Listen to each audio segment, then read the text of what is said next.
अप्सरा मेनका ने क्यों छोड़ दिया था विश्वामित्र को। आज यह कहानी है। दोस्तों, विश्वामित्र वैदिक काल के विख्यात ऋषि थे।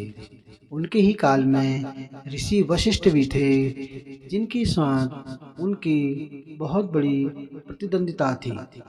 विश्वामित्र के जीवन के प्रसंगों में मेनका और त्रिशंकु का प्रसंग भी बहुत ही महत्वपूर्ण है। प्रजापति के पुत्र कुश, कुश के पुत्र कुशनाभ और कुशनाभ के पुत्र राजा गांधी थे।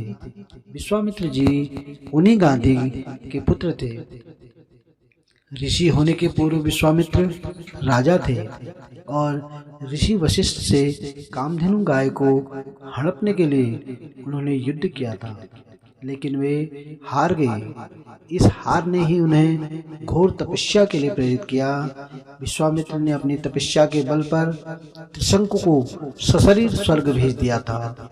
इस तरह ऋषि विश्वामित्र ने असंख्य किस्से हैं। विश्वामित्र की तपस्या और मेनका द्वारा उनकी तपस्या भंग करने की कथा भी जगत प्रसिद्ध है। माना जाता है कि हरिद्वार में आज जहाँ शांति कुंज है, उसी स्थान पर विश्वामित्र ने घोर तपस्या करके इंद्र से रुष्ट होकर एक अलग ही स्वर्ग लोक की रचना कर दी थी। विश्वामित्र ने इस देश को ऋचा बनाने की विधा दी और गायत्री मंत्र की रचना की, जो भारत के हृदय में है और जिह्वा पर हजारों सालों से आज तक अनवरत निवास कर रहा है। राम और लक्ष्मण ने गुरु महर्षि विश्वामित्र का आश्रम बक्सर में स्थित था। इस स्थान को गंगा सरयू संगम के निकट बताया गया है। विश्वामित्र के आश्रम को सिद्धाश्रम भी कहा जाता है।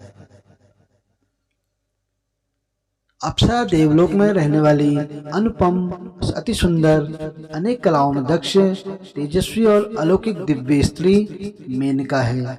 वेद और पुराणों में उल्लेख मिलता है कि देवी, परी, अप्सरा, यक्षिणी, इंद्राणी और पिशाचिनी आदि कई प्रकार की स्त्रियां हुआ करती थी। उनमें अप्सराओं को सबसे सुंदर और जादुई शक्ति से संपन्न माना जाता है। मेनका स्वर्ग की सबसे सुंदर अप्सरा थी। महान तपस्वी ऋषि विश्वामित्र ने नए स्वर्ग के निर्माण के लिए जब तपस्या शुरू की, तो उनके तप से देवराज इंद्र ने घबराकर उनकी तपस्या को भंग करने के लिए मेनका को भेजा। मेनका ने अपने रूप और सौंदर्य से तपस्या में लीन विश्वामित्र का तप भंग कर दिया। विश्वामित्र सब कुछ छोड़कर मेनका के ही प्रेम में डूब गए। उन्होंने मेनका के साथ सहवास किया।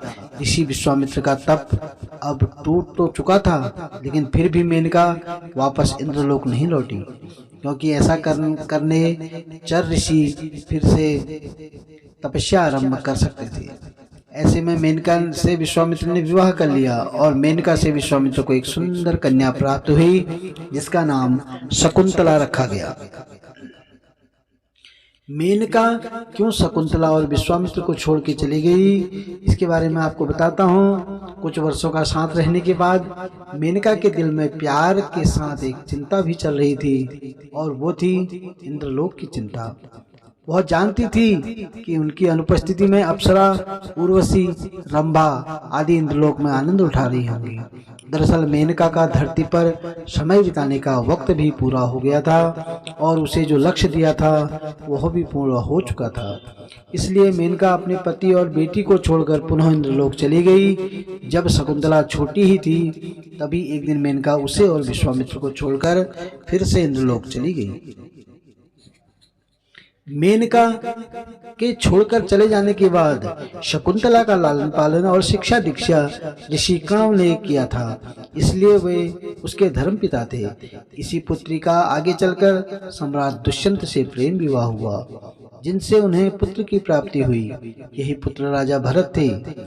पुरुवंश और राजा दुष्यंत और शकुंतला के पुत्र भरत की गणना महाभारत में वर्णित 16 सर्वश्रेष्ठ राजाओं में होती है।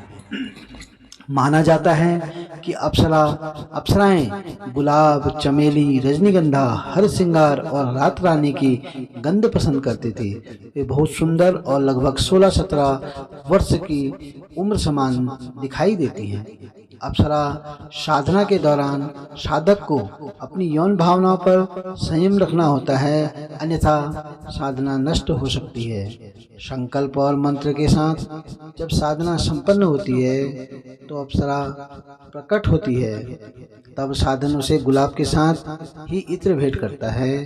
फिर दूध से बनी मिठाई, पान आदि भेंट दिया जाता है और फिर उससे जीवन भर साथ रहने का वचन लिया जाता है। यह चमत्कारिक शक्तियों से संपन्न अप्सरा अपनी जिंदगी को सुंदर बनाने की क्षमता रखती हैं। शास्त्रों के अनुसार देवराज इंद्र के स्वर्ग में 11 अप्सराएं प्रमुख सेविका थी। ये 11 अप्सराएं कृतस्थली, पुंजिकस्थला, मेनका, रंभा, प्रमलोचा, अनुमलोचा, घृताची, वर्चा, उर्वशी, पूर्वचिति और तिलोत्तमा, इन सभी अप्सराओं में प्रधान अप्सरा रंभा थी। अलग अलग मान्यताओं में अप्सराओं की संख्या 108 से लेकर 1008 तक बताई गई है। कुछ नाम और अंबिका, अलम्बुषा, अनावधा, अनुचना, अरुणा, असिता, बुदबुदा, चंद्रज्योत्सना, देवी, धृताची, गुणमुख्या, गुणवरा, हर्षा, इंद्रलक्ष्मी, काम्या, कर्णिका, केशिनी, क्षेमा, लता, लक्ष्मणा, मनोरमा, मारीची, मिश्रास्त्रा, मृगाक्षी, नाभिदर्शना, पूर्वचिट्टी, पुष्पदेहा, रक्षिता, ऋतुसला, साहजन्या, समीची, सौरभेदी, सारदुत्ती, सूचिका, सोमी, सुबाहु, सुगंधा, सुप्रिया, सूरजा, सुरसा, सुराता, उमलोचा आदि अप्सराएं इंद्र के स्वर्ग में थी।